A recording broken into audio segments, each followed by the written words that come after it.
We are in the north of Ireland, which is still under British jurisdiction. We are the oldest colony of Britain. And over the many centuries, there have been rebellions against them being there. The historic response was armed rebellion. Some of them were small, some of them larger, but there was also battles to come ahead. We were involved in protest. If I jumped quickly, there was in every generation there was some sort of rebellion.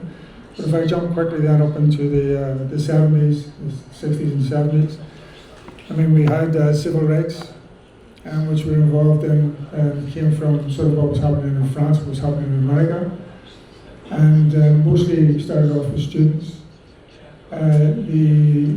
Before that, when there was a rebellion in 1916, followed by the War of Independence, the British did what they have done in many countries. They partitioned Ireland.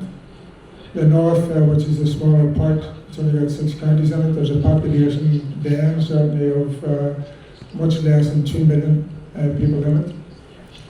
But they declared, when they partitioned it, it was declared as a Protestant parliament for Protestant people. So the Catholics were the second-class citizens. There was a system of oppression. There was special laws. The police were entirely, or at least 97% of them, were entirely pro-British and Protestant. And the minority then was Catholics. They believed that in sectioning off that section, it says it was actually a mathematical equation.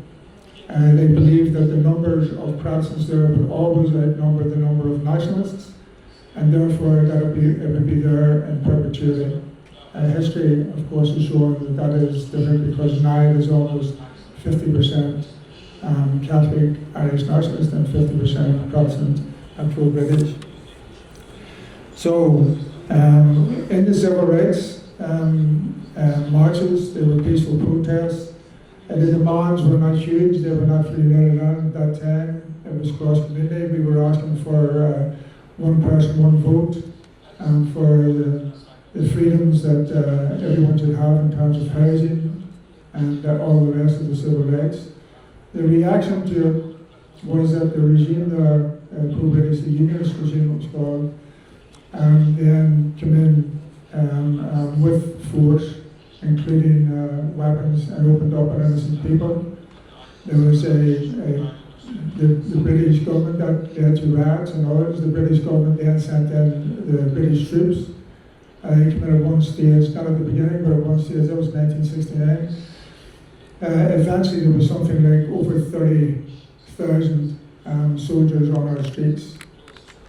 So as a young teenager, it wasn't uncommon for nationalists at that stage, especially because of a march in Derry, where 14 innocent people were shot dead in a peaceful protest by British paratroopers. I decided to join the IRA to fight what I seen as a military occupation with a military response. And that's when I became an IRA person. Shortly after a couple of years, I ended up in jail in Britain. I went on a very long hunger strike and ended up being repatriated to a prison in the north of Ireland. When I again escaped in 1983, I was on the run, went to Europe, and then I was eventually released in 1989. And at that stage, I thought I could give more. And the military struggle was continuing, but I was asked to join Sinn Féin, and I thought that was the place where I could do most good. It was a time when people had already realised in the leadership of the IRA and also in the leadership of Sinn Féin, which is the political party, that we were at a stalemate, a military stalemate. They had a very huge standing army. We had brought the military struggle to a point where even the British generals one particular British General Glover, a document which was found had said, we will not be able to defeat the IRA militarily, but what we may be able to do is contain them. The IRA knew that it could not have a military, just a straight military victory over such a huge army, and therefore we started to look for the strategy that would bring us forward. And at leadership level, and then discussed both in jail and outside of jail. We started into talking to other people. We had a strategic, of course, our main aim and remains a united Ireland. But what is the pathway to there? And we had strategic objectives. And they were, if I could melt them down, there was about 11, but very quickly, were to make our struggle more popular. In other words, what we are doing appeals to more people, that they agree with us. And internationalise that struggle. There's a huge diaspora of Irish living in America. It's estimated something like 40 million. And we went to America and started giving assistance there. And then that assistance from Irish America involved others, including the American Prime Minister. So in terms of the Special Powers Act, this was involved internment. It involved people being brought into jail without going through court, just brought in and with no charges on them. And that issue then, where we were, the military struggle had already taken place. Excuse me. And the peace strategy was then being discussed, firstly amongst Republicans. That involved the Republican, the IRA, but also involved prisoners who were inside. And out of that came, we started approaching other parties who would have been our opponents, but who were also nationalists. We went to them and said, look, why don't we join together? Basically, why don't we join together? There are issues here which we can agree on.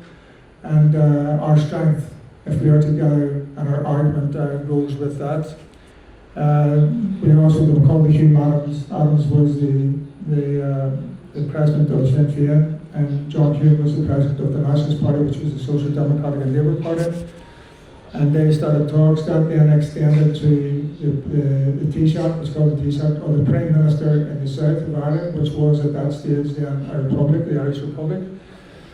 And he then and his party took a part in trying to move this forward. And so part of our strategy was to increase the argument for a united Ireland and for a peaceful way forward by bringing others into it. And that worked. It then became the issue of how do we get into talks. There had been a number of ceasefires in the past, which we knew from what happened with the British. The British were not, they were interested in peace, but they were only interested in an absence of war. And we realized that. So for many years we wouldn't participate in that. This point that we reached was that we need to try out and see if things have changed. There were things which happened which were different from before that, but our intent was to find, because we were in stalemate, military stalemate, to find a political way forward to gain a united Ireland. The IRA called a ceasefire in 1994, and from that, all-party talks took place.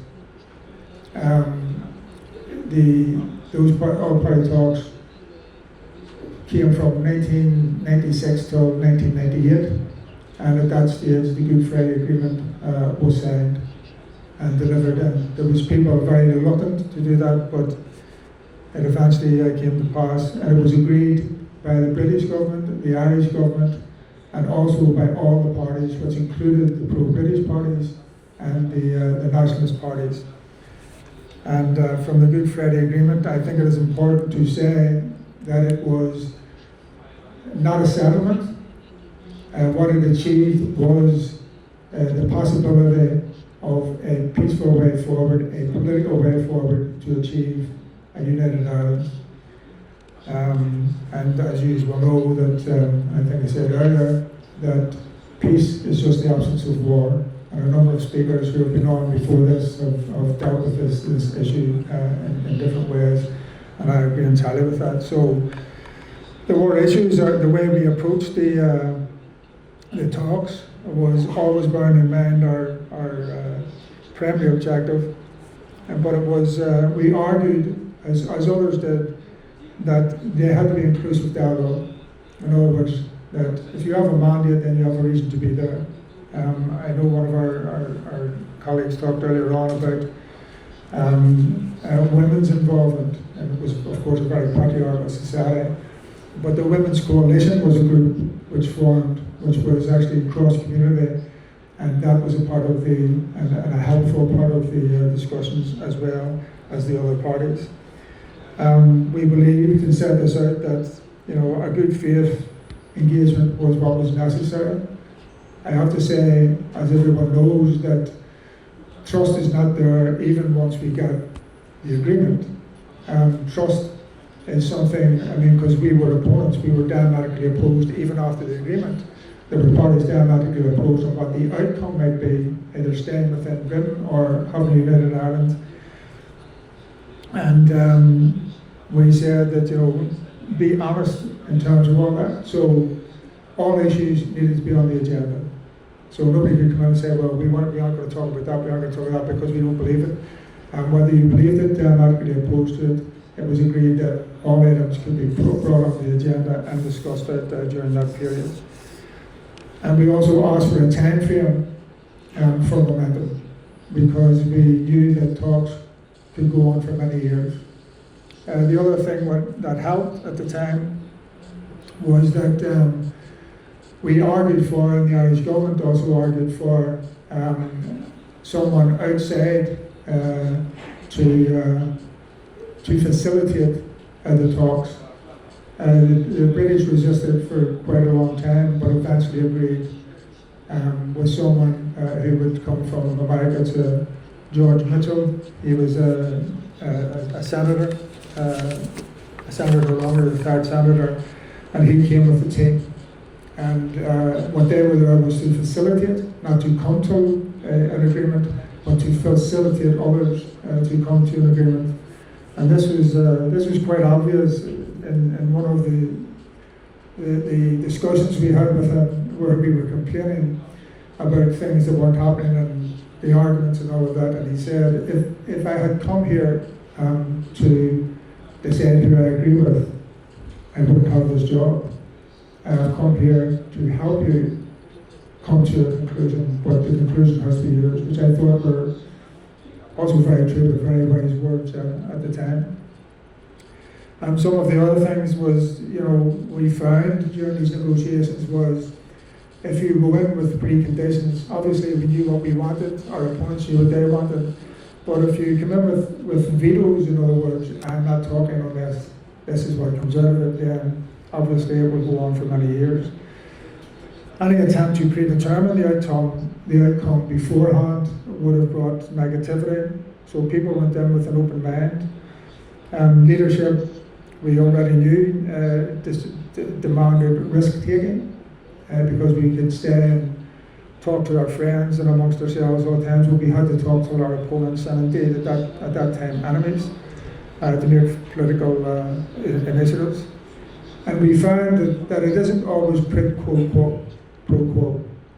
It isn't always that if you do something, we do something, because sometimes during the process, there were times where there were, the thing had not collapsed, but had gone into sort of complete quiet. It wasn't moving, there was no momentum.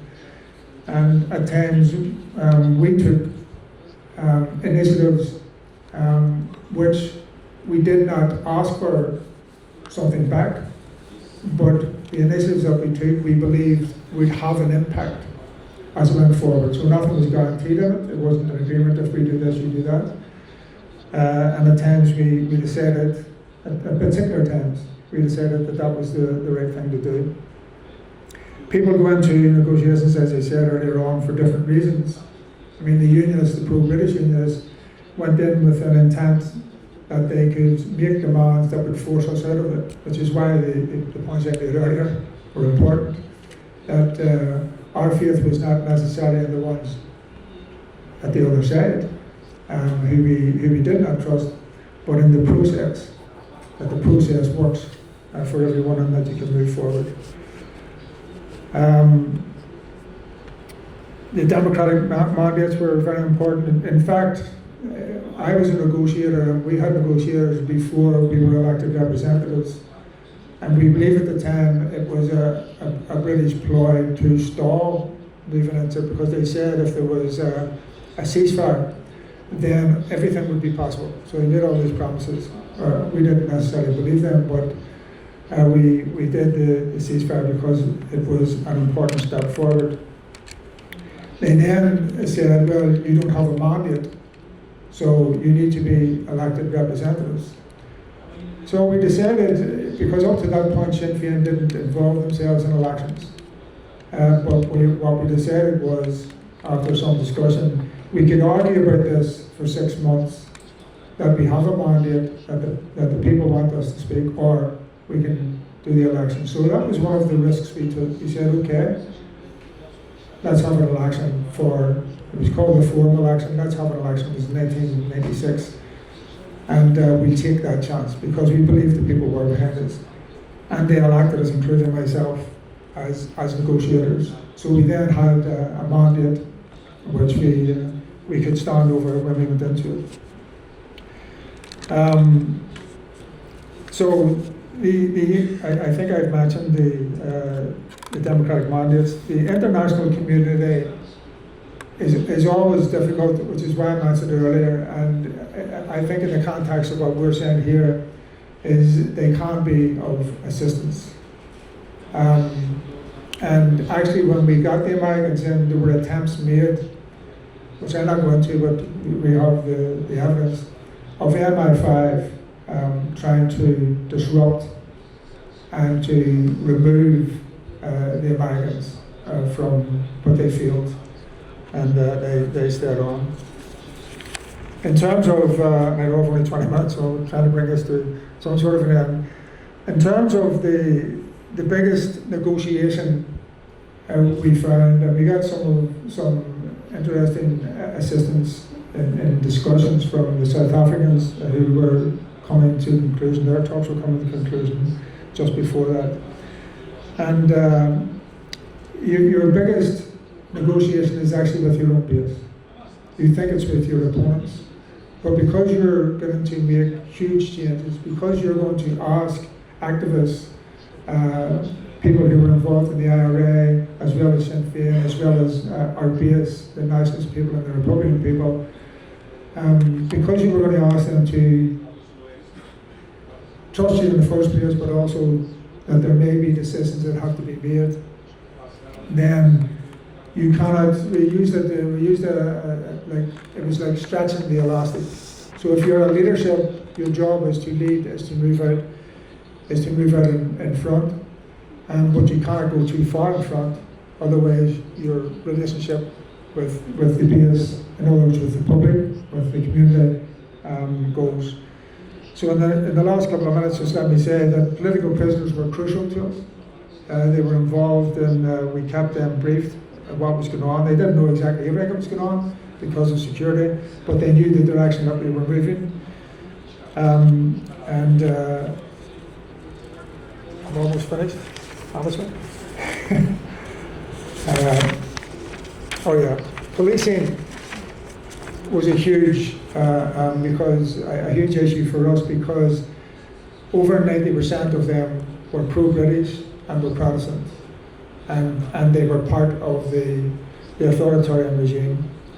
And we couldn't come to that agreement during the process, but what was agreed by everyone was that would be given to an international commission on a new beginning to policing, and that went away after the agreement was occurred immediately and came back to my surprise, I have to say, with 175 recommendations, which created a new police service. It's called the Patent Commission. The issue of, I think it's called here DDR, we had agreed only, well, the issue of DDR was dealt with not by ourselves in Sinn Féin, but the IRA. It was their weapons. And they had agreed that they would go through a process of disarmament over discussions. There was the IICD, it was the International Independent Commission on Decommissioning. It was led by a number of international figures. One of them was a retired Canadian general, John de Chasselin. And they then dealt with the IRA over a long period of time. And that ended finally in 2005. So the institutions were set up, they were working, all of that. The issue of not only that, but demilitarisation, because the north of Ireland was the most militarised zone in Europe at this stage. There were hundreds and 2,000s of forts, sangers, what they call sangers, posts and all of that. And so that took some time as well. But we argued that that had to be done in tandem, not that one's done first and then we believe you, but that these things had to be done together. And then the issue of reintegration, I think, is different to what will be discussed here. We were a small population. It was an urban guerrilla warfare. I would walk past, even though I was in the IRA, I would be walking past. I wouldn't if they had have known that I was in the IRA, but it was a secret army, so we were walking through British Army checkpoints on an ongoing basis.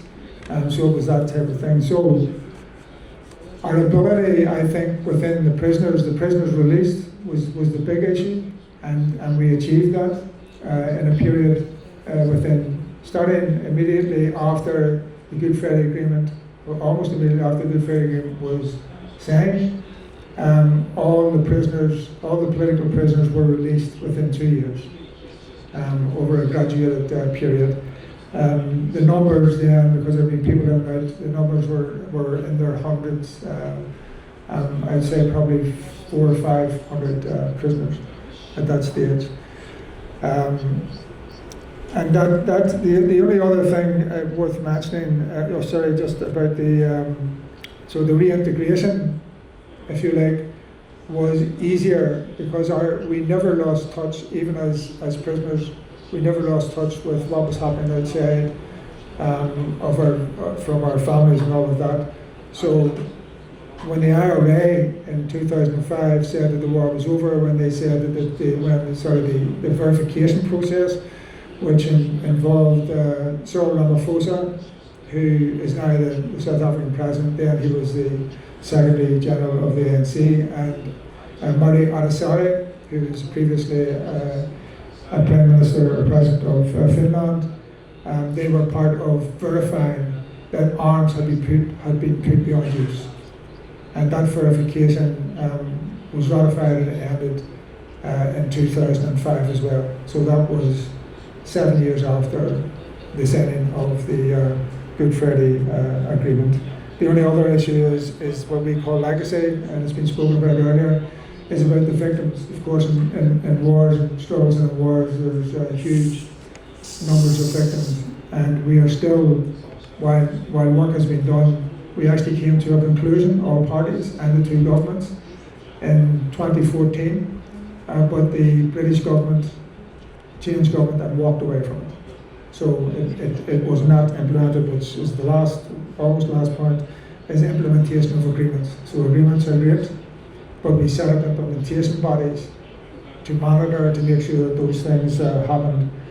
And that the last thing I would say is, maybe personally, but it's also general, because I was a combatant, and then I was in the negotiations and the transition, conflict resolution, you need a different mentality.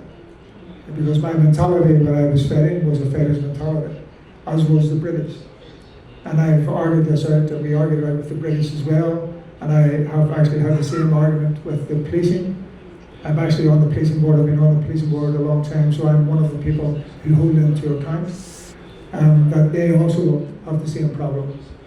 And you have to, it doesn't happen overnight, but through negotiations, through the building of trust, through all of that, a new mentality occurs, which is the possibility that you can resolve what was inherently conflict into something which will achieve not just peace, but peace with justice, and two different people that means different things.